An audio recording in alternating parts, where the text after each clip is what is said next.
और जो भी विदेशी फंडिंग के दम में उछल रहा होता है वो सभी बंद।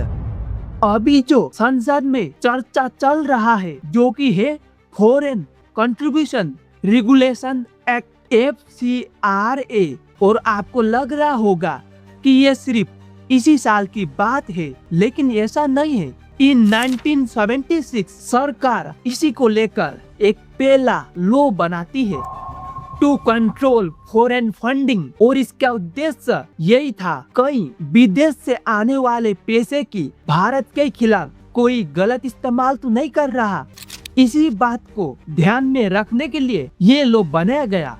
लेकिन आपको अभी लग सकता है तो फिर FCRA की जरूरत क्यों पड़ी, जबकि इसके ऊपर तो 1976 में ही काम हो चुका है। रुको भाई, बताने तो दो मुझे।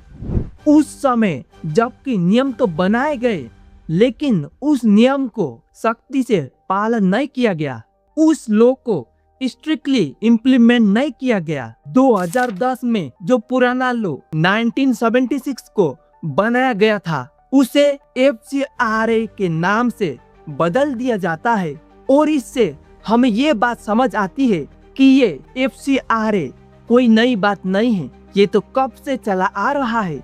जब बीजेपी 2014 में सत्ता पे आई तो इसी FCRA के ऊपर और भी नए नियम और कानून बनाए गए, लेकिन फिर भी इसके ऊपर बहुत गहराई से काम नहीं हो रहा था, और हमारे देश में कई NGOs के द्वारा फॉरेन फंडिंग आ रही थी और ये अभी भी आ रही है, और इस सारे ट्रांजैक्शन की लाइव मॉनिटरिंग करना भारत सरकार को भी थोड़ा मशक्कत की बात हो गई। लेकिन अभी अमित शाह जी ने 2026 में इस बिल के साथ और भी नए कानून और नियम बना के प्रस्तुत किया, लेकिन अभी देखते हैं क्या ये पास हो पाती है या फिर नहीं।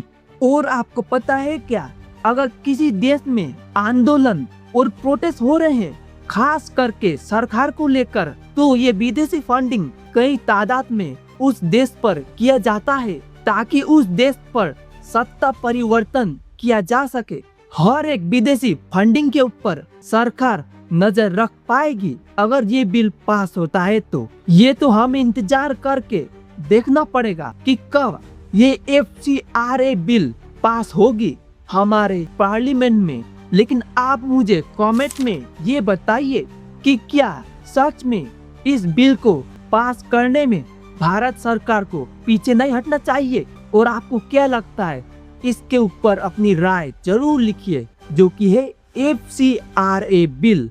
तो आज के लिए इतना ही। आप सभी से फिर से मुलाकात होगी किसी और नए वीडियो के साथ। And if you like to watch my video, don't forget to hit that subscribe button.